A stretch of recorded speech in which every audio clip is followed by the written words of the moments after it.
6, we be in the mix with that rare candy paint job on the whip. I need food for the kids, money for the rent. Fuck a lockdown, baby, I can't do that shit. And I don't never vote, cause I'm fucking broke. And either way, I know the police ain't gon' leave me alone. On a plane by to visit Glen Rock, need crypto, told me I should bring the Glock with me. So I packed up my piece and I'm sliding. Cause we might get caught up in a riot. Middle finger Trump, middle finger Biden. Fuck a left, fuck a right, is you riding?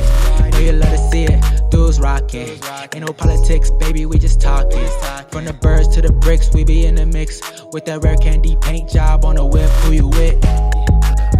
Just off mic right now, we were just talking about the beauty of the Rumble platform. We're not sponsored by them. I mean, Lord willing, I'd accept one because they do let you say whatever on there. Like, there's just it just doesn't matter. Like, I don't even think we've exhausted half of our freedom on Rumble yet, and I feel like we say everything we want to say. But our guest today is returning. It's been a little bit of a while, and this is my first time speaking with her. But it's Pam Popper. You can follow her Rumble channel, which I strongly suggest everyone does. She checks in every couple of days, it seems, and just weighs in on like a particular topic. It's very concise, a lot more concise than what we do here. We're much more rambling, especially on my part. But everybody go check that out. But Pam, how's it been going since the last time you came on the show? It's been eventful. Let's put it that way. It's about to get more eventful. That's my prediction. Love that. So, well, that's dubious. So what does that mean? Well, I think I've said from the beginning of this whole thing that I wasn't surprised about it. I posted a video on March 16th of 2020, basically explaining what this is all about. And it's not because I can see into the future or anything. I've written a lot about this and done a lot of research and published books on the topic of medicine gone down the dark side. So COVID was not like an isolated event. There was a whole lot of escalation to it, right? A lot of investment in getting to the place where they could do it. And I don't see them saying, well, we kind of halfway controlled people for a while. We grabbed control of the economy. They got some stuff done, but I don't think it was anything near like what they thought they were going to do. There was a lot more pushback than they expected, and it was over, much sooner than they expected. So I think they're gearing up to do it again, and they're going to do it differently this time. They have to pick a different issue, because if they just declare another fake pandemic with a coronavirus, people are going to yawn and go on about their business. So they've got to choose a different avenue. But I do feel like they're escalating to do it again right now. Yeah, I mean, because it doesn't seem like the H5N1, is that the one, the new bird flu? That doesn't seem like it's taken off. I feel like there's so many of these. Monkeypox was one of them. You would see all these. It almost just seemed like testing. Like, just, well, what if we deploy this on the public? Can we make everyone?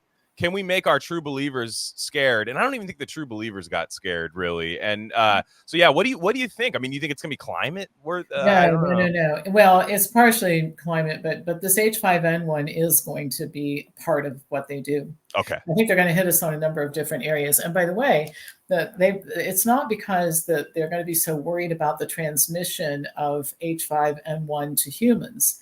I'm not really sure that the guy in Texas really had H5N1.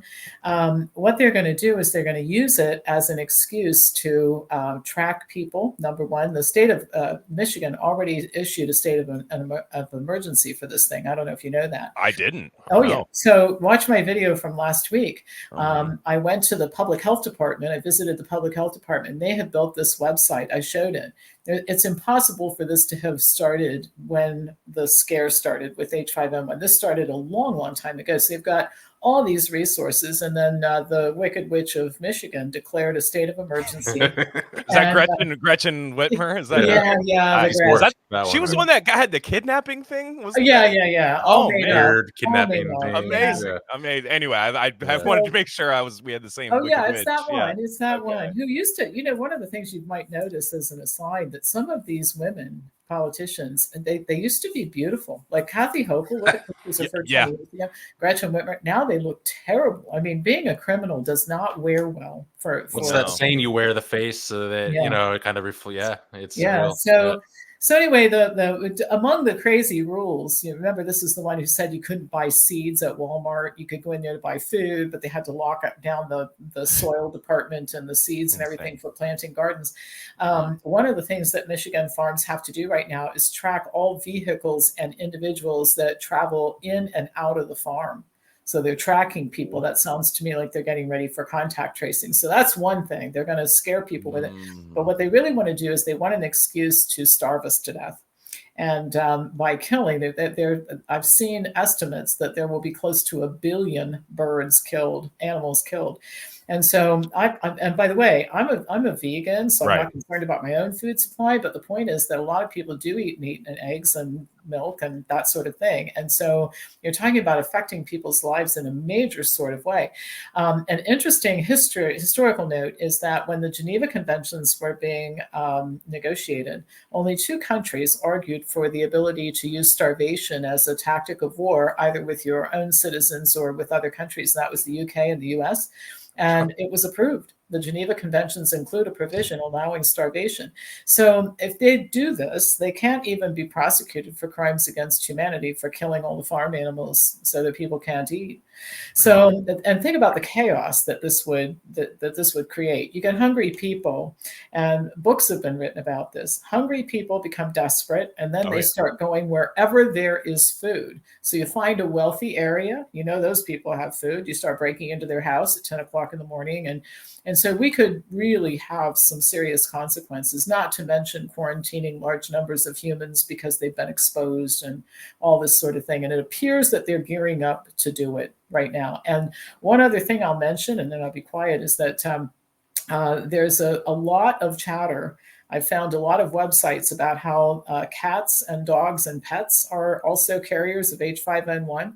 And so it would not surprise me to have all veterinarians licensed with the state be told that all animals must be tested. They're using a PCR test, so you know they'll find what they're looking for.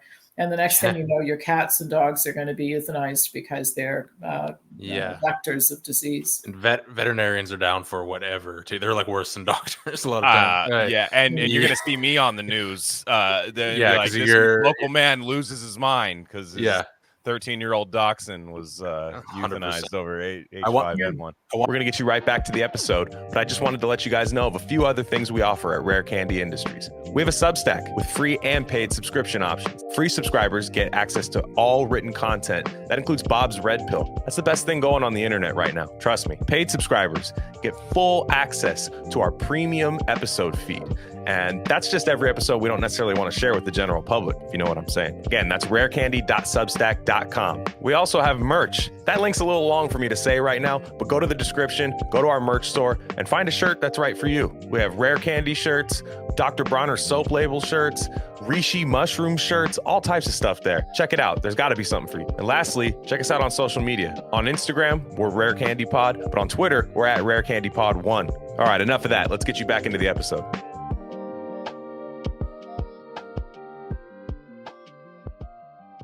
Wanted to just one thing before it slips by. I'm sure we'll talk about more of this later on, but you mentioned the whole, they might cull the chickens and birds and you're vegan. And I just want to say how much, and I know you probably feel the same way. I detest the vegan kind of Machiavellian element of like, oh, it's good that all the birds will be gone. And then there's this weird kind of, or do you like the animals? Yeah. I thought you liked them.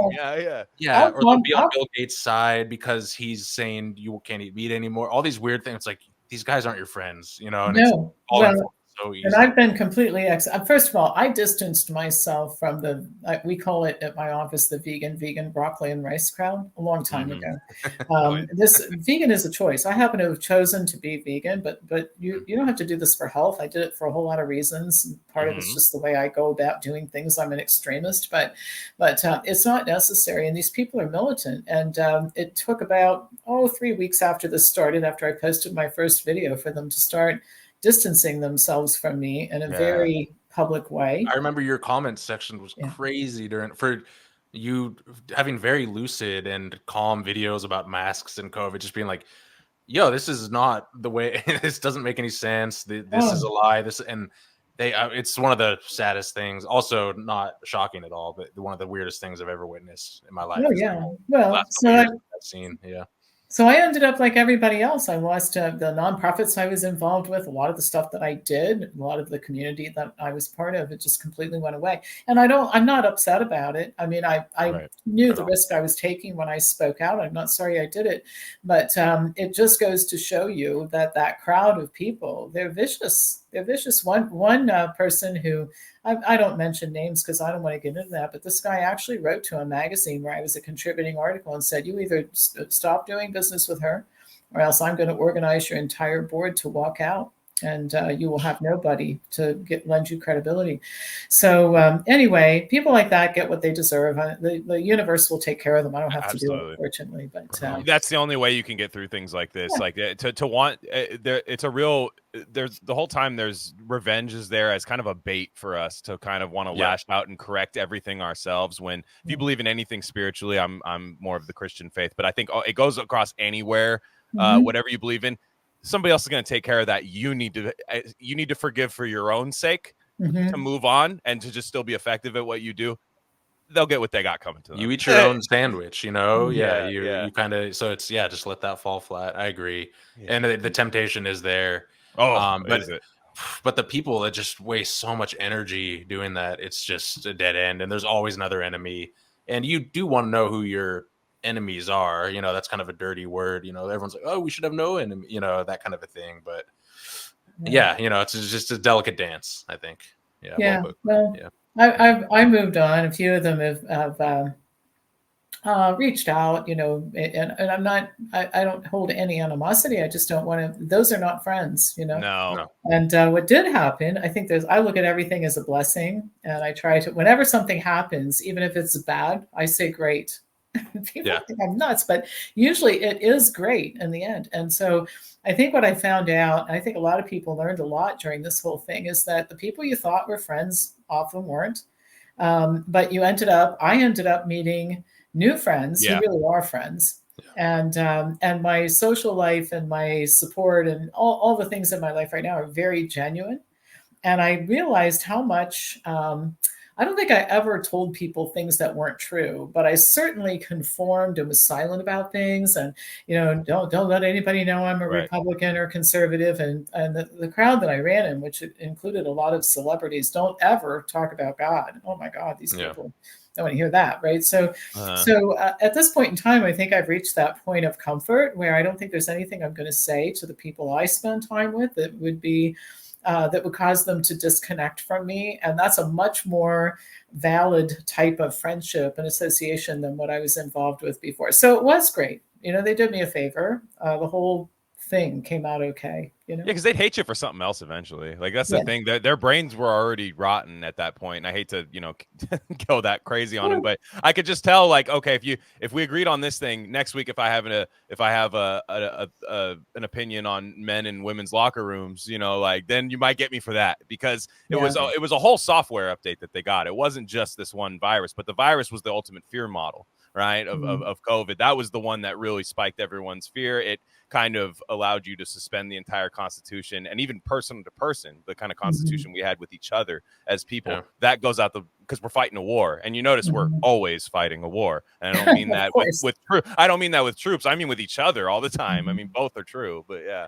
And also both spectrums, only one side really doesn't let you talk about things in a comfortable. One side will even if they think you're crazy, they'll be like, I'll listen to you. We could have a good conversation about stuff. Another side completely shuts it down or completely controls the conversation. I've noticed that. It's, you know, I don't really, I think there are differences, but I feel a lot more comfortable talking across the aisle, or to, you know, where you can disagree but still talk and still be friends afterwards. Versus someone gets really weird and gets shut down and looks at you weird, and then, you know, they're talking shit behind your back. I've had that happen over the last couple of years, and it's like, I had a quote unquote friend who, just to talk about the lab leak, right from the start, I'm always learning when to be quiet and how to be quiet, or if I should or not. You know, I'm kind of, and see, Pam, I live in Portland, so it's and I'm kind of honestly, I'm kind of like, I don't like to rock the boat in real life so much. I kind of enjoy I'm not trying to do anything crazy. But with COVID, I was just going off like, yeah, the shit came from a lab. It's from a lab. And then I had like an acquaintance who later on was like, I really thought you were racist for holding that belief for a long time. And then I saw on Crystal and Sagar's show that they believed in the lab leak. So now I think you're okay. And I was just like, so you just saw something that told you to think a certain way, and now we're friends again, and you didn't even tell me that to begin with. It's the most ridiculous thing. They were kind of doing it as like a bridge to me, but they didn't realize that instantly ended the friendship in my eyes, where I was like, okay, that actually means this is over. And I can't trust you for anything ever again, so it was interesting. Like they were kind of like, yeah, we're cool now, right? Because we believe the same thing. And I was like, actually, you kind of failed a test that I didn't know I was putting you under. I don't know. I thought that was interesting. No. Well, I think that the way that things have always been figured out, we've always had dissension amongst people and difference of opinion. I read Tip O'Neill's book, All Politics is Local, years ago, and he was Speaker of the House when Reagan was president, and there were not two people further politically apart than they were, right? Yeah. But one of the things that I read this book a long time ago, but it stuck with me because he talked about the fact that he and Reagan would have these arguments in the White House. He'd be in the Oval Office, and then they'd figure out some kind of compromise, and Reagan would say, hey, you want to have a beer? Sit down and have a drink, right? And he mentioned in the book, he wrote in the book, that the definition of winning was getting something done. And today, the definition of winning is I take everything and you get nothing. And that's the only way that I can declare victory. So I have to hurt you to benefit myself. There's no middle ground. There's no compromise. And by the way, there's no conversation. I use the power play to basically say, I'm in government. I'm a public health official. I'm in charge of something. I have control of something. And I'm just going to exert my will because I can. And you'll either come along or you won't. But we disconnect if you won't come along. Well, you can't solve problems that way. And eventually, it seems like these people get away with it and they're the powerful ones. But we're starting to see that turn. I don't know if you've been following our lawsuits against Mr. Daszak and his buddies who made this virus. But what's happened is, it's been an interesting dynamic. If you've watched my videos, I said when we started filing lawsuits, these people are like rats on a ship. As the ship starts to sink, they're going to start trying to save themselves, right? Which means throwing others under the bus. And so in the beginning, and when the Congress started, and I don't think Congress is going to solve this either, but when Congress started looking into the origin of COVID and what happened and all that sort of thing, the Republicans were a little more aggressive, not as aggressive as I would have been, or as we have been in court with Mr. Daszak, but they at least asked some probing questions. The Democrats, on the other hand, could not fawn all over him more. Poor Mr. Daszak, who's just trying to save humanity with gain-of-function research with the Chinese Communist Party, and why are we beating him up, right? Well, the hearing that took place not last week, but the week before, it started with the Democrat on the committee, the ranking member. And when he started speaking, I thought, oh my God, here we go again. They're going to defend this guy. Within 3 sentences, he was after Daszak like all the rest of the Republicans. They have all turned on him. Writings on the wall. The word that we've gotten is that they've decided that Daszak's a good scapegoat for all this, right? Well, what do you think Daszak's going to do? He's the one who's under the gun, and we've filed 6 lawsuits against him, and he's got. So what do you think he's going to do? He's going to start to say, "Wait, whoa, I'm not taking the fall for all of this." And so you'll start to see more and more of this as this unravels, where people try to save themselves by turning in others. They have no honor, or they wouldn't have done this in the first place, right? So it's turning around, and it's nice to see some of that cooperation. It's a shame that we had to go through all of this to get to the place where it's so obvious that nobody sane is going to make the claim that this happened because a bat 900 miles away flew to Wuhan and encountered somebody on the sidewalk outside the building, infected them with a zoonotic virus, and then here we are, right? I mean, you can't. Yeah, that's the real racist theory. That's what we make fun of all the time on this show. That's the actual racist. Yeah, exactly. Pam, who's the guy? You know these cast of characters better than I do. That was Christian something, the Oh, scientist. Christian Drosten. Oh, yeah. That was funny because all those emails got released where they were all lying, right? They all were proven to be lying about this, and he doubled and tripled down so hard and was so vile about it. And I'm like, dude, everyone can see what what you wrote. Everyone knows. You know, it was the strangest thing. I was Oh, yeah. so blown away by that guy. Yeah, Well, have you seen there were a couple I'll share with you that I just think are priceless. So there's one email exchange where, and this came out. We knew about the Diffuse project. That's where Peter Daszak asked for millions of dollars from the United States government to put a furin cleavage site in a bat virus. And they said no, because it was too dangerous. And then it appeared in a cave in Yunnan province in China. You know how that happens, right? It's these kinds of coincidences. Yeah. Well, anyway, the emails leading up to Diffuse, which was the name of the project, got released. So here is a 4-way email exchange. So it's Daszak talking to Ralph Barrick at the University of North Carolina, and also to the Bat Lady and another guy by the name of Lin Fa Wang in China. So he writes to the other three. He says, we're going to submit this proposal. And I think we better tell the feds that we're going to do all of this in the United States because it'll make them feel more comfortable. Okay, so then he sends an email to Lin Fa Wang and the Bat Lady, Xi Zhengli, and he says, you guys have great resumes, but I think it's really important that we not include those because we want them to feel comfortable enough to give us the money. But once I get the money, I can spend it however I want. So I can send it over to Wuhan. And Barrick then chimes in this 4-way email. He goes, yeah, that's a good idea, because if they knew we were going to do this in a BSL-2 lab, they'd freak out. Oh my God. Yeah. You can't make this stuff up. Note to self, right? And then the other one that's just a classic. I mean, these people have lots of PhDs and fancy degrees. You know, it's supposed to be real smart. Is David Morens, who was with the NIH under Fauci. He sent an email on his NIH account to his group, including Daszak, says, I'm sick and tired of my work email getting FOIA'd. So from now on, I'm gonna email you from my Gmail account. He announces that on his NIH account, right? So then what happens is the FOIA request pick this up, which makes his personal emails subject to FOIA requests because it was picked up as part of an initial FOIA request.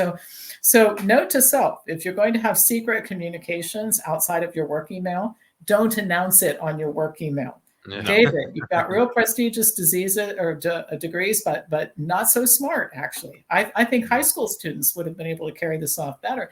It kind of goes to a level of arrogance these people have that takes your breath away when you think about it, you know? Yeah. Mm-hmm. Yeah. And so now you mentioned the lawsuit that's been happening.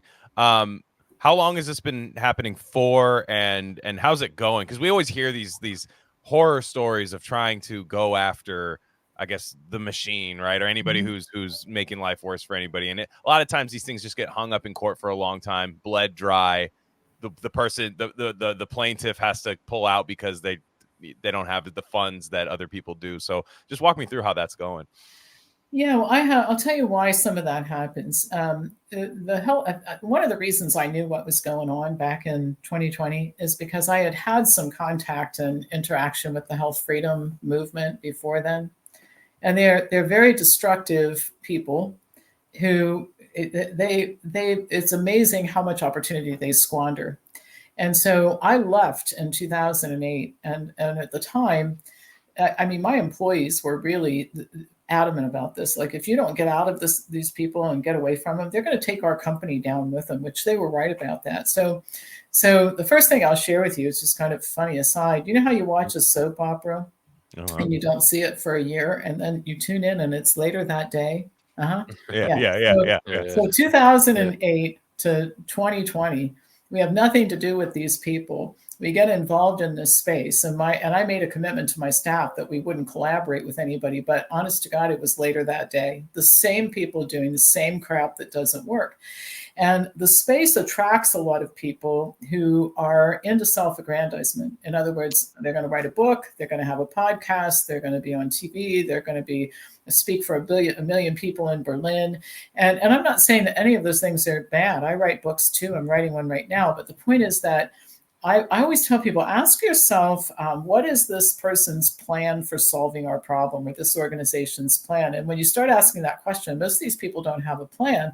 They're flash in the pans, right? So they hurry up and file something because it gets them a lot of attention or it helps them raise a lot of money, but they haven't really thought through, is this a good case? Is it the right jurisdiction? Do we have the right plaintiff? Do we have the ability to carry it through? So we filed over 100 lawsuits representing over 400 people, using a team of 12 lawyers who work closely together. It's like a virtual law firm. With those 100 and some lawsuits, we've turned down 15 times that many because we didn't have the money, because it wasn't the right jurisdiction, because it wasn't the right case. So I think the first thing is more discernment would be helpful. I think the second thing is a lot of the people who did this really didn't understand the court system. In other words, my perspective is, thank God litigation takes so long. We filed our first case against Mr. Daszak in October of 2022. So I've said litigation's like watching paint dry. Well, the paint dries slowly, but look at what's come out since then. Thank God we weren't in court in November of 2022, because about 90% of the really good stuff, I mean, I had a good case against him when we filed. We wouldn't have filed if we didn't have a good case, but we have an incredibly good case. We have his own emails now. We have all the really good stuff. So first of all, the paint dries slowly, and thank God it does, because that gives you time. The second thing is that some of these cases were filed by bad lawyers in bad jurisdictions. There happens to be an outfit in New York that loses every case they file. They lost a case that we'd already won in one jurisdiction. I mean, it takes your breath away. So you have some bad lawyers, and people don't have the wherewithal to continue. So I'll tell you about our cases. I'll tell you about what we've been doing. We've won a ton of them. We've gotten damage awards for people who were fired for not recognizing religious exemptions. We've restored medical licenses for doctors who've lost them. We've filed a bunch of cases that are working their way through the court that are really important. Like the outcomes of these cases will affect everybody in the country. And I'll give you an example. The Oregon State Medical Board took away 2 medical licenses without hearings and due process.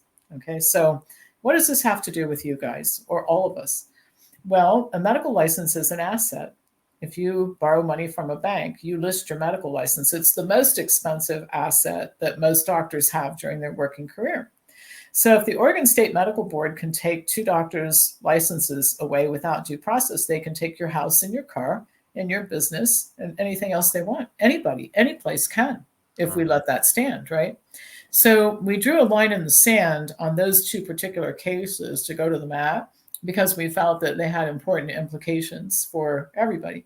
We have another case against a governor or against a department store chain that was very aggressive about mask enforcement and the whole 9 yards. And the case that we're making is that essentially this department store chain was made a state actor by the governor of the state. Oh, okay, so that's what Hitler did. And in the United States, you can't make me your law enforcer. I don't have any law enforcement training or ability, so that affects everybody.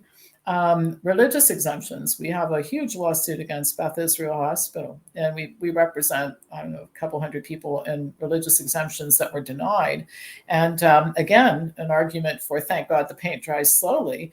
A lot of our cases in that particular area are under the jurisdiction of the First Circuit Court of Appeals, which has typically been a very liberal court, but ruled that if you accept one medical exemption, you have to consider all religious exemptions. right. Or it's discrimination, right? So again, those cases have been sitting there for a long time, and it's benefited us, right? So we don't look at that as bad. Another issue that people misunderstand terribly, including lawyers who file bad cases, is the motion to dismiss. Well, of course they're going to a motion to dismiss, and whoever loses ends up appealing anyway. So we don't look at that as a problem. What happens when you get a motion to dismiss is you go to the appellate court to reverse the decision. You get a chance to try out your claim on an appellate court judge or judges and see what flies, what doesn't. It helps you refine your argument. So we've had that happen in a couple of the Echo Health cases, and so those are some examples of things that people who are in this for their 15 minutes of fame look at the paint drying slowly and the motion to dismiss and the length of time it takes. Well, they didn't understand what they were getting into in the first place, if that's a problem, because we sure did. Our attorneys sure did understand it.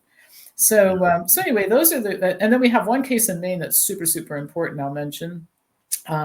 This is where a child was vaccinated at school without parental permission. But the situation was really egregious because the pediatrician for the family did it. And both parents had made it clear that none of their 3 children were going to get this COVID vaccine. Right. So he vaccinated a nonverbal 4-year-old, and the child was hysterical about it. And so this goes to, if this is allowed to stand, that a pediatrician could be driving down the street and see a playground full of children with vaccines in the trunk and say, I'm just going to stop and start jabbing kids because I know what's best, right? So that's a case that's going to take, well, it will spend $250,000 taking that to the Supreme Court. But again, the implications are huge. So we've been very selective about what we've chosen to litigate, knowing that it's a time-consuming process, celebrating that it's a time-consuming process, and for the reasons I stated. And we just have to keep raising money constantly so that we can continue to fight these cases. So that's my story on litigation. And is there places for people to donate money or anywhere? I know some listeners are there's definitely not zero. There's some of them that would love to throw some money that way. Yeah. So a couple of things. We're a nonprofit, so you can send checks. Go to makeamericans.freeagain.com. And you can find out about more of our litigation. We have some videos of our plaintiffs and some of the cases there. You can donate online. You can also send a check to the address on the website to the Wellness Forum Foundation. And we appreciate so much the donations that we get from everybody, because that's what keeps this going. And one thing I'll say, we've taken in about $1 million since this started. We've bought $5 million worth of legal representation with it because we're good at getting people to do things that for less money. And our attorneys are very committed. And I do the research for free, and I take care of the admin stuff in my office for free. So we're able to spend all the money on the litigation itself. Okay. Wow. I love the guy recommending, I don't know, say ivermectin gets his license taken away, but the guy in Maine jabbing kids without consent gets to keep his. That's awesome. Yeah, that's just it's ridiculous. It's ridiculous. Yeah. And you just have to fight these things through and realize that in many cases you're going to the United States Supreme Court. And in many cases too, you have to look at what's your objective here. Like people say, well, I want Fauci in jail. I want Dajak in jail. Right. I'm tired of rich people going to a country club for 18 months and going back to their wealth, right? We need to take their wealth away and their prestige away. If you take away Fauci's prestige, if you take away Dajak's prestige, these are rich people who are used to being the toast of the town. You do a lot better that way. And the other thing that you can do is you can disincentivize the behavior. Now, Mr. Dajak announced at his hearing a couple weeks ago that he had discontinued his relationship with the Wuhan lab. I don't think he did that because he wanted to. He's a good friend of Xi Zhongli, the Bat Lady, and he can get away with things there that he can't do here. I think he did it because he's between a rock and a hard spot. He can't go into court with us and say he's still doing it and then claim it's all okay, because it's clearly not okay, right? So you can change behavior. And I do think that the more pressure we put on people like him, the less likely a young scientist graduating with a PhD is going to say, you know what I think I want to do? I want to find a lab and do gain of function research. It's worked out so well for Pete, right? I'm going to follow in those footsteps. Right. So to an extent, we're already winning in the mind of public opinion. We've brought a lot of awareness to it, and certainly Dajak has had to spend a fortune defending himself. That this doesn't look like a great line of work right now to be in. Yeah, and yeah, exactly. Gosh, thank God somebody's doing it, because that just seems like an arduous process, but rewarding, and it does seem like the needle gets moved. I mean, maybe that's not the best word to use, but something's getting moved in that direction. Not that great. But I was wondering, I wanted to play a clip because I am obsessed. I want to hear your thoughts on this, because I'm so conflicted about things like this happening. But I don't know if you guys have seen the Chris Cuomo rebrand. Yeah, I have. So I'm going to play a clip for the law audiences that shout out to our friend Ben Braddock, who was able to catch this in real time. I mean, it was unbelievable. So I'll play it for the audience for anyone who doesn't hear it. Drugs for animals and horse. And people telling them to. Oh my God. What person? You know, you talk about cancel culture and who to shame. Ivermectin, a dewormer, really? They are shaming themselves. No one has to shame them. They're shaming themselves. No, they need to be shamed. Yeah. They need to be called out and shamed, brother. I am taking a what do they call it? Like a regular dose, whatever. They're trying to build up of ivermectin. Ivermectin was a boogeyman early on in COVID. You couldn't talk about it. That was wrong. We were given bad information about ivermectin. The real question is why?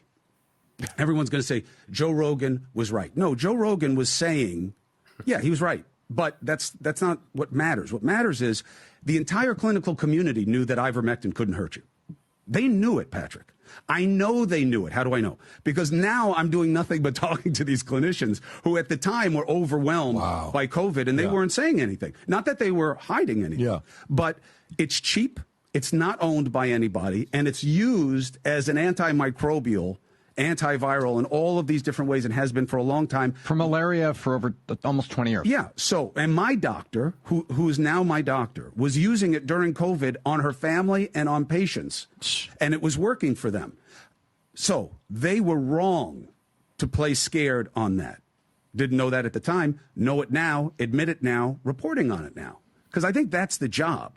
The idea that, well, you were a vaccine proponent. Why wouldn't I have been a vaccine proponent? Now there are questions. Oh, no, but I knew at the time. No, you didn't. What you knew was that there were people telling you to be resistant to what the government was telling you to do. He's ruthless. He's ruthless. And I remember too, because what I hate is I almost wish he just kept his same position. I just wish he kept the position that I can't stand, the one that he had earlier, the one where he's talking to Don Lemon saying these people need to be shamed. I would value his consistency more than his rebrand, because for one, he doesn't have his job at CNN anymore. So yeah, why not? Why not go the other way? But I don't give people. I think it's fine to come to. Look, I wasn't always into the same things I was into my whole life. So I think it's good to make those changes, but I don't want to shower a guy with roses and praise for coming to some conclusion that I'm sorry, people knew back then. People actually knew that this drug that was on the top of the, NIH and CDC for all these awarded drugs. And I don't know. To me, it's like you knew that it was bad when everybody was taking it at the time, when COVID was at the height of it. But now it's great now that the COVID panic has essentially died. I don't know. I don't know. Well, I think the key is I think it's really important not to exhibit the same behavior toward these people that they exhibited toward us. Agreed. And to make it welcoming for them all to come clean. Because what you want to see happen, and it is gradually happening, is and it started with Leanna Wen, believe it or not. That went. That was crazy. I used to call her the wench, but she started waking up and publishing these editorials in the Washington Post saying she wasn't going to mask her children, she wasn't going to vaccinate her children, she didn't agree with the vaccination mandate for the military, and that sort of thing. And she was terrible. Remember when she said that, I know the Constitution doesn't demand or doesn't require that you have access to air travel if you choose not to get a vaccine and that sort of thing. She's terrible.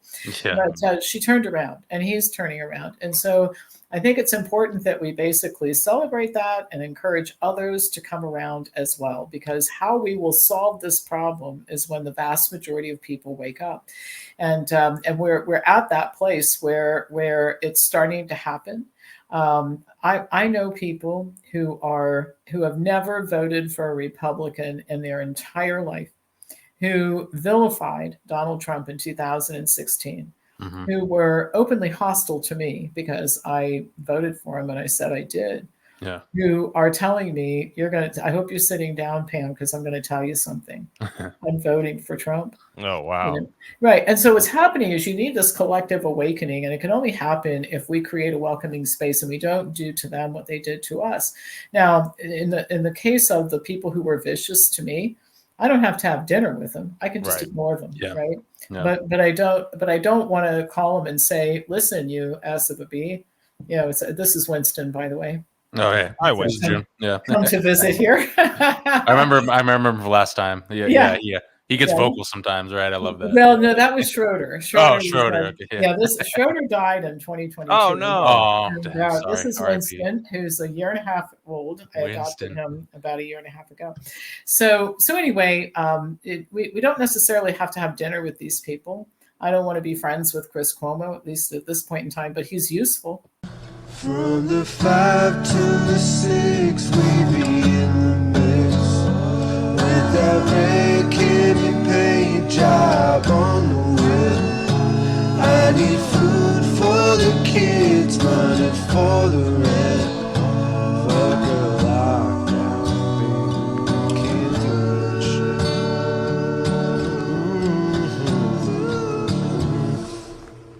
I just got to interject really quick.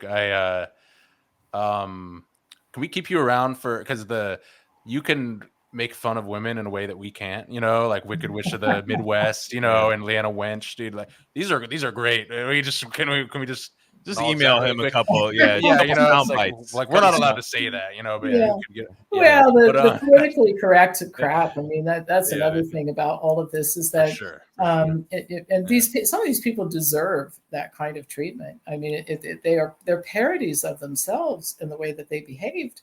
It's like some of what we're watching going on with the transgenderism and this issue. One of the things that I think has happened, I'll back up and say this, and this is probably how you can explain a Chris Cuomo and a lot of other people, is the dumbing down of America. Like our education system stopped functioning decades ago. I went to public school at a time when public schools were good, and you got a rigorous education. And I happen to have attended a very integrated school. And if one of my Black schoolmates had gone home and said to their parents, the reason I didn't get a good grade in English is because the teacher doesn't like Black people, their parents would have said, what the hell is the matter with you? That has nothing to do with anything. Try harder, study more, rewrite, whatever. I mean, that kind of attitude wasn't tolerated. So we've just gradually dumbed down the population to the place where we have idiots in charge. Did you see that the state of Washington no longer requires the bar exam to practice law? Yeah. And they're thinking of taking the MCAT off the table because it's a racist type of instrument. So wouldn't you love to have some doctor who couldn't pass the MCAT operating on your 5-year-old? And I bet you can't wait to hire an attorney who couldn't pass the bar exam to represent you in Washington State. So my point is that we've just dumbed down the population to the place where some of these people are ridiculous and parodies of themselves. Look what's going on with the Palestinian situation. People don't know enough about history because that's all been taken off the table to know. I don't know if you guys know this, but the Brits controlled Palestine. They gave it to the Israelites, what we now call Israelites, the Jewish people, in 1917 through the Balfour Declaration. That was when the property was committed to being a Jewish state, right? In 1917. Mm-hmm. Wow. And it was only because the only reason why Jews didn't flee Europe to go there during the time leading up to World War II is because Neville Chamberlain, who was the Prime Minister of England, was a notorious anti-Semite, as was Joseph Kennedy, who was the ambassador to England from the United States. And they blocked passage of Jews out of Europe to go to what is now Israel at that time. So these people screaming and hollering about the Palestinian state, there's no Palestinian state. And by the way, the other thing that people don't realize is that Israel tried to make a Palestinian state, a two-state solution, and they declined to take advantage of it because they thought that it would keep the United Nations from recognizing Israel. And so my point in all of this is that I don't like to say nasty things about people, but what do you say about people who are so stupid that they're setting up a camp inside a university to protest the bombing of terrorists who claim that they own part of that property? And so I don't even know what to say about it, except that you guys should read. Have you heard the hunger strike? You should start reading. You should go back and take the history class that you didn't get in high school so that you can say intelligent things and not embarrass yourself so much. Well, you know the problem. Yeah. You know the problem with history. It's racist. Yeah, that's exactly right. Oh, there goes your kitty. Yeah, that's June. She's been here. Yeah, she won't leave me alone up here. Have you heard that? I was dying at this today because I actually do like fasting for health and I enjoy that, whatever, but so they started doing this hunger strike in the universities, and but then after like 8 or 9 days, they're like, okay, we're going to work into a new system. We're each going to hunger strike for 3 days, then pass the hunger baton to a new group and do that. And so, yeah, it's like, I don't think it works that way. I don't think that's how hunger strikes work, but that's how they're doing it. It's just so funny. It's pathetic. It's pathetic. And it's embarrassing because this is coming from young adults who should know better and clearly don't. And it's partly not their fault because I don't think anybody's parents send them to public school thinking that it's going to turn out this way. But it was a decline in the quality of education that happened slowly over time to the place where there's nothing going on in these schools that's worth sending a child to school for. Well, I went to university for 2 years, didn't really like it, but still remained enrolled and took a leave and went back basically 4 or 5 years later. And I was just like, whoa, this place has changed a lot. And even though I didn't even like it to begin with, it's way different now. Even it was in that crucial time period, that shift the last decade, right? Where I was like, what is going on here? And yeah, Chris Cuomo, I just have to say, this is the guy that got caught lifting fake weights. He was doing like, there were 10s, but they were really like, they were like made to look like 100s and stuff. So I mean, it's just absolute, But does anyone remember when he, like, the reason I said, like, the only reason I get really mad is because I actually don't think he ever believed that COVID was like this big disaster to lock the country down. Because remember when he used to get caught inside his apartment complex, all the people would say like he would be the one not wearing the mask, and they're like, dude, I just saw you on my TV telling me to wear a mask. Like, why? Like, that's my thing, is I thought it was always in bad faith, his panic. Like, so that was, if he actually believed it, then you truly believed it. But yeah, well, it was all of them. Remember Newsom at the French Laundry having a party, and the other one, the scarf lady, violated all the rules. And then when she got caught, she said, "Yeah, but my grandmother had been by herself, or her mother had been by herself." Well, lady, that's what's going on all over the United States. I know. So, well, it was an interesting chapter in history, and it's not over yet. There are definitely signs that more is coming. I think the H5N one, they are going to try to make into something. Okay. I think they want to starve people. And so people ask me what I think is coming next. And I think it could be a number of things, and it could be all of it. One is there's the real potential for war. And I don't think people realize how many factors are in favor of a war. One of them is that the United States is so upside down economically. How does the U.S. always solve its financial problems? A war, right? So you've got Chinese soldiers coming across the southern border. They continue to provoke Russia by participating in this Ukrainian thing. We have to support democracy in Ukraine where they don't have elections, right? Because that somehow helps us over here. Yeah. So they're involved in this thing in Ukraine, and China is a threat, and China and Russia are becoming better friends, and North Korea is a threat. So we could end up in a war, but the banking system could collapse. The banking system might have to collapse because of how precarious our economic situation is. We have the food supply. We've got dangerous viruses that they can either make up or might actually be dangerous. One thing they could do is they know that compliance would be very low in terms of masks and all that sort of thing. So wouldn't it be diabolical if they released something that really would kill you on the sidewalk and everybody always thought that and went outside, right? So some combination of these things could happen. And I personally think that what's happening right now is our government is collapsing. And by the way, when I say it's collapsing, it's not that the United States isn't going to cease to exist, and we're not going to start speaking Mandarin. I don't mean that at all.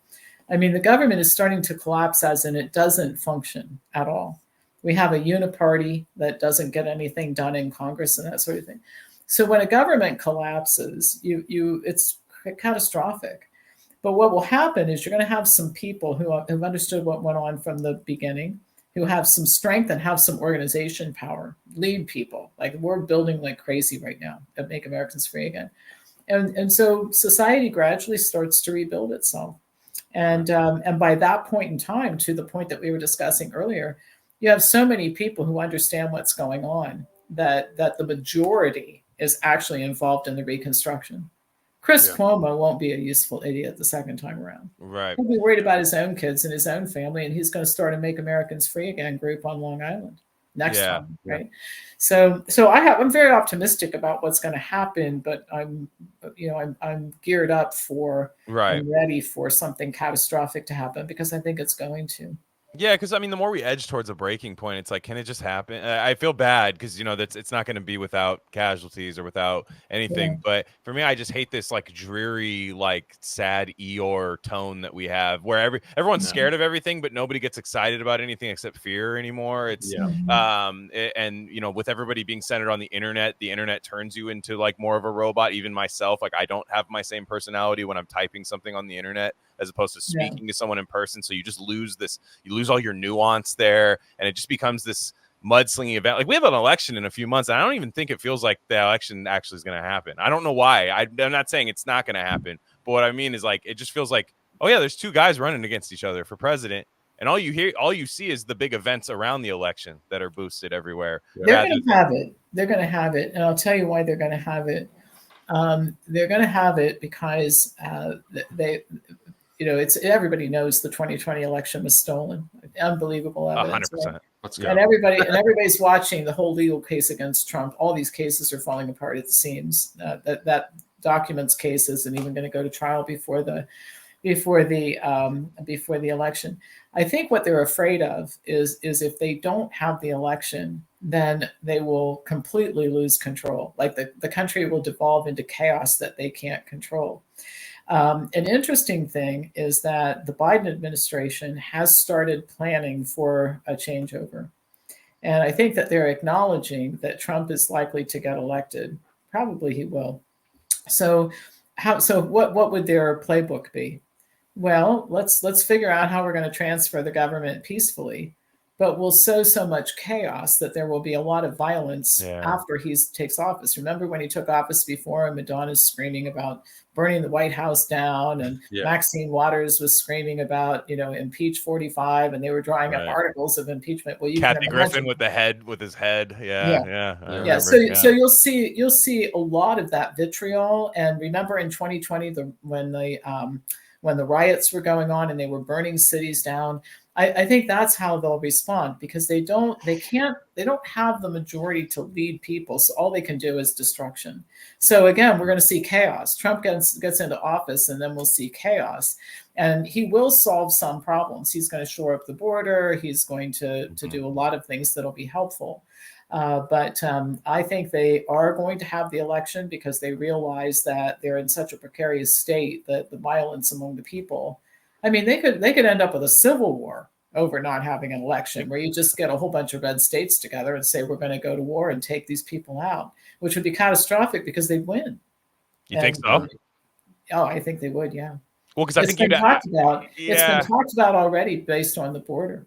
Well, I think you'd have definitely troops and guns, of course, and all that. But it's like you got the technocrats on the other side, I think, which are kind of scary, don't you think? Well, they're not very smart, and they're also, the other thing too is that my father used to have a great saying when I was a kid. He used to just say, "Don't react, just let it go for a little bit." And he said, "People will, if you leave people alone long enough, they'll screw themselves right into the ground." And really, it's true. A lot of times, if you take a look at it, the Democrats ran a useful idiot, Joe Biden. Yeah. And now look where they are. They've got the most unpopular vice president in the history of the country. They can't run her for anything. She can't run for dog catcher. People would object, right? So seriously, I mean, she cackles when people die. She doesn't even know how to regulate her behavior in public. They've got a guy who's clearly senile. And the Democrats are always begging the party to do something to make him look like he's leading the country in a positive direction. So you have a lot of dissension among the Democrats. So they got what they asked for. They needed a useful idiot. Nobody with any integrity would have agreed to do what he did. But here they are. Now they can't run her. They have to run him. And he doesn't know what day of the week it is, right?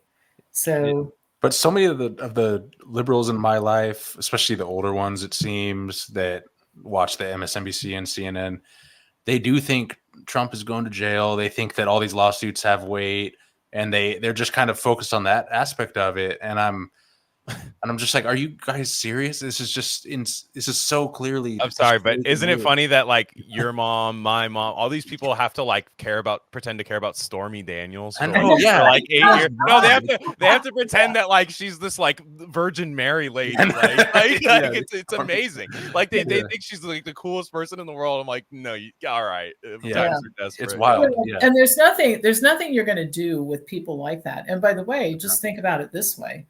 There were people who believed as World War II was coming to an end, who believed and still believe that the problem, and I get emails about it all the time. People think that the Jews are the reason for everything. You know, the banking system's screwed up. It's because of the Rothschilds. And while we're criticizing the Rothschilds, you know, they're Jewish and all the rest of them. And I'm Jewish. People write this stuff to me, right?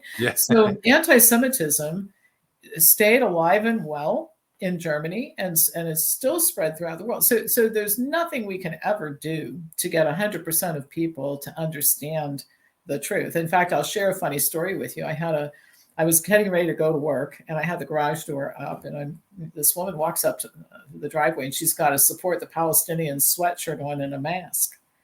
And she says, "Can I talk to you for a couple minutes?" I said, "No." She said, "Why not?" I said, "Because I'm Jewish." There's a mezuzah on the door, and just FYI, there's a bunch of people on the street, so just be careful if you're going door to door. So your sweatshirt offends me. Second of all, you're wearing a mask, and that makes you stupid, and I don't talk to stupid people. She just kind of looked at me and walked away. But the point is that there's nothing you can do for people like this, right? You just have to acknowledge that there's a certain percentage of the population that cannot be made to see anything. So you just let them be. They're fortunately not the minority. It sucks when it's someone you love, though, or like a parent or something, it's like, it's hard. But a lot of families are facing that, by the way. It's upset 100%. Everybody's holiday plans. It's like, what are we going to do for Thanksgiving? Because half of the family doesn't speak to the other half of the family, and you can't talk about politics, and you can't talk about health, you can't talk about education. So what are we going to talk about? Well, right. And now you mentioned Trump already, and I like him a lot more than Biden. Of course, I hope for him to win over Biden. But part of me, and I know a lot of our listeners, like Operation Warp Speed, all those things. Do you expect that the public health area under Trump? I think it'll be better than Biden, but do you expect that to ultimately get solved with him under there? I do, and I'll tell you my take on it. I think the first thing is that, and I can speak from personal experience, I've been in the healthcare business for 28 years.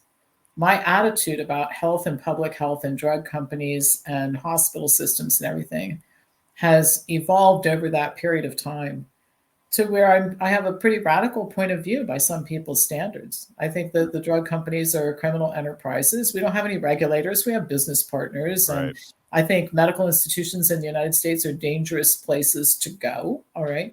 Yeah. But I spent 28 years making documentaries about it, writing books about it, helping people with their health who were part of that system, educating practitioners who ran from it, and asked me to help them, because that's why I started a school, so we could educate people to go into their own practices. So you can't expect Trump to have that perspective. He's had absolutely none of what I just described to you. So I think he believed that the thing to do to set the country free, because all attempts to get things opened up again were foiled by Deborah Birx and Fauci. Yeah. They deliberately disobeyed White House orders. I had Scott Atlas speak at one of our conferences, and he told us that he was in the committee meetings where they just flat said, we're not going to do what the White House wants to do. So I think he did the best he could under god-awful circumstances. I think going back into the White House, what I think he'll say is, number one, we never would have mandated it. And that would be true. He never would have mandated anybody. He's a freedom guy, right? Agreed. Yeah. Agreed, the second thing is that the first sign of safety signals, we would have aborted the whole plan. And I think he would have. And he'll redeem himself that way. And I think the third thing is he's going to start because he had started it when he thought he was going to be in office for another 4 years, deconstructing the deep state, just cleaning house, getting some of those people out, because it's a behemoth of 2 million people that nobody can manage. So 90% of those people need to be gone, just doing something else. Yeah, I think that's well said. Because to me, even with warp speed, for one, it's like go ahead and for anybody that thinks they would have handled it different. Okay, I believe that you would have tried, but then Pfizer would have said, put a dead horse head in your bed like the Godfather and said, all right, now you figure out if you want to do that or not. I definitely think that public health is going to operate as public health does, despite the White House situation. Now, Joe Biden immediately, the Biden administration wanted an OSHA mandate, and they tried to do it, and it was relatively, I mean, it went to the vote, and they lost, thank God. But like Trump never floated that idea. He just said, I think you should get it, but that's your right as an American. I mean, we celebrate differences here in America, and that was kind of his thing, which I can operate under that.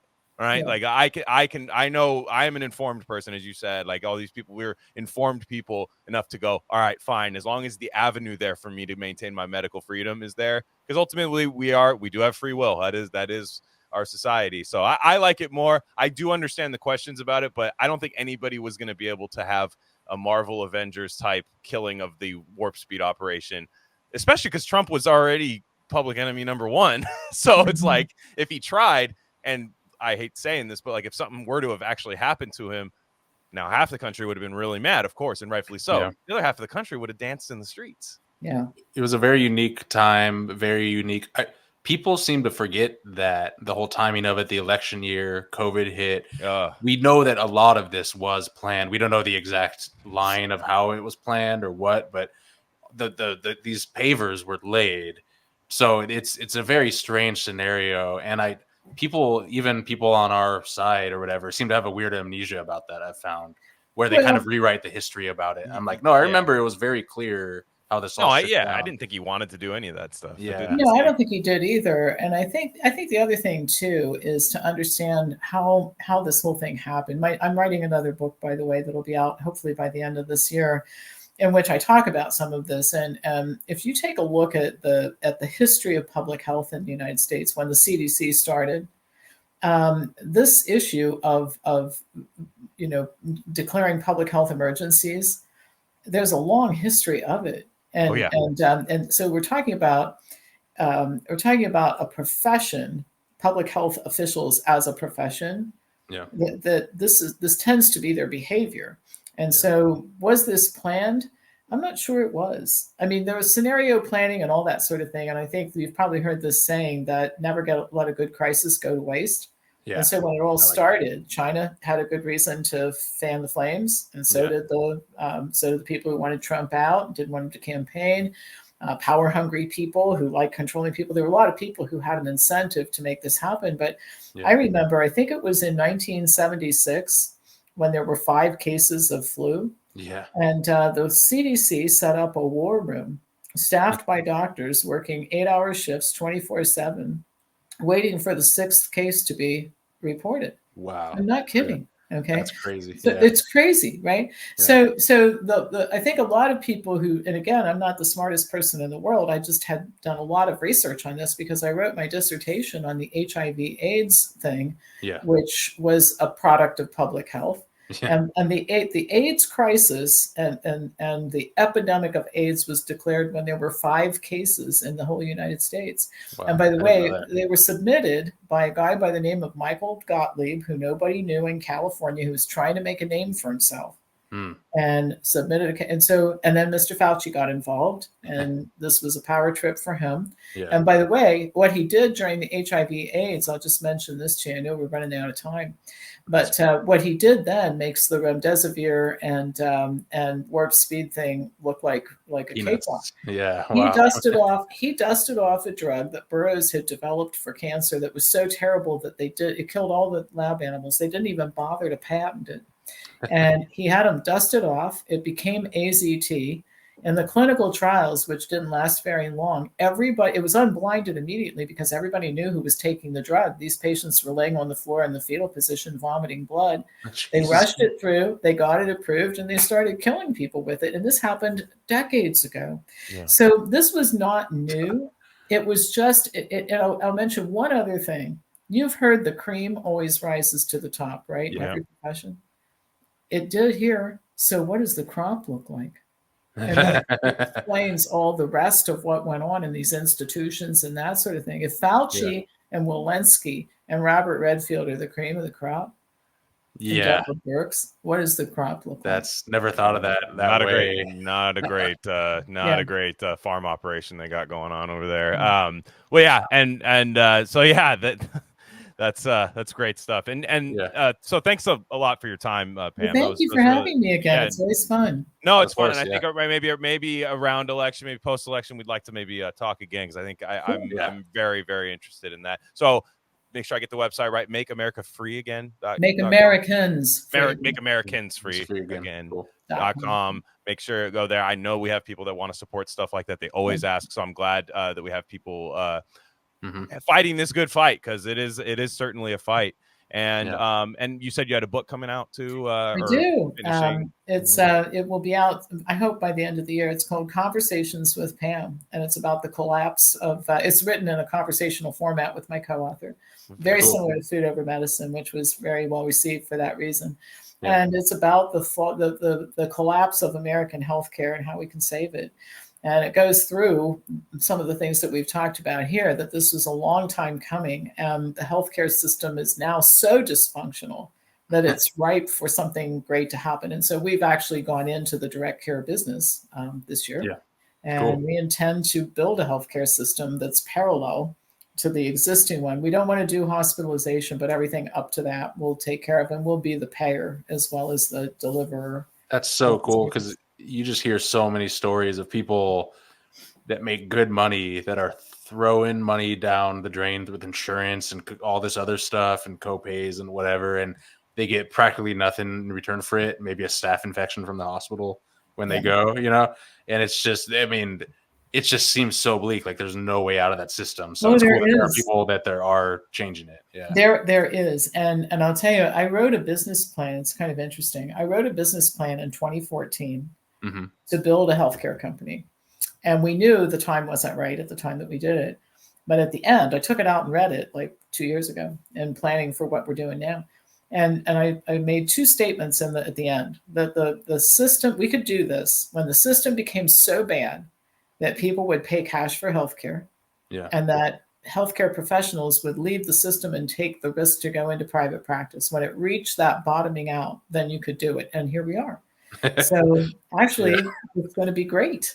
Again, what's my answer to everything, no matter how catastrophic? It's going to be great. We just have to figure out how to make it great. We're gonna make it. We're gonna make it. It just might suck for a little bit. So, totally. Anyways, and anything else I'm leaving off? You have your Rumble channel, as we mentioned. That's always that I highly suggest. I highly recommend that to everybody. And anything else? Anything else you got? No, you can just follow us. I send out a newsletter on Monday. I send out videos on Tuesdays and Thursdays. If you want to be a subscriber, I put out a healthcare newsletter on Wednesday. I mean, all that stuff is free.